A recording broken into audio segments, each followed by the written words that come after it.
Sa isang liblib na lugar, dalawang lalaki ang nagsasama. Isa sa kanila ay nagngangalang James, at ang isa naman ay si Pete. Maraming tao ang nagtataka sa kanilang pagsasama. Marami ang natatawa, at hindi may iwasang pag-usapan sila sa kanilang baryo. Madumi, dusta, at nakakadiri ang tingin sa kanila sa tuwing lalabas sila ng bahay. Halos isuka sila ng buong baryo dahil sa kanilang relasyon. Ngunit sa iisang bubong, masaya silang nagsasama. Wala mang anak, kasiyahan nila ay napupunan ng isa't isa. Bawat ngiti ng isa sa kanila ay nagdudulot ng kasiyahang hindi maipaliwanag. Bawat haplos at yakap sa kaligitnaan ng gabi ay nagdudulot ng init na nakapagpapasaya sa kanila. Hindi nila lubos maisip ang mabuhay ng magkawalay. High school sila nang magkakilala at magsimulang magkaibigan. Doon umusbong ang init ng kanilang pagmamahalan. Init ng pagmamahalang hindi mo aakalaing lalago at magtatagal.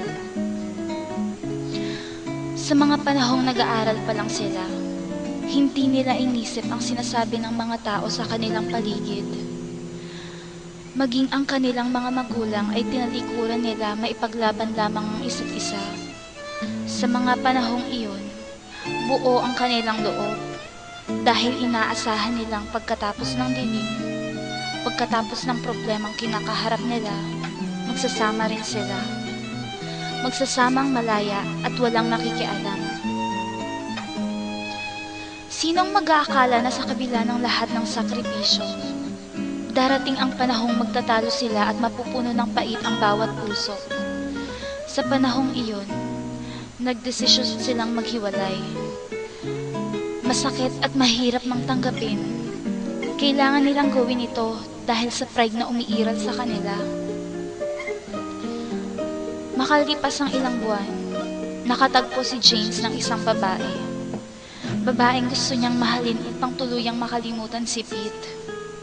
Ang babaeng iyon ay nagngangalang Julie. Sila ay may katangi-tanging sikreto.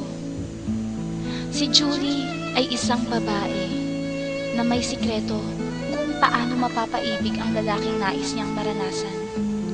Nang magkita sila ni James, nahulog agad ang loob niya dito, kaya gumawa siya ng paraan para maramdaman rin ni James ang kanyang nararamdaman. Makalipas ang ilang linggo, nag-cruise ang landas ni Pete at James. Nagkita sila sa isang mall kasama si Julie. May init na umusbong sa kaibuturan ni Julie nang makita niya si Pete. Agad siyang gumawa ng paraan upang maranasan kung paano magmahal si Pete. Sa bawat paglabas ni Julie at James, lagi niyang pinapasama si Pete. Hindi niya lang alam kung ano ang nakaraan ng dalawa.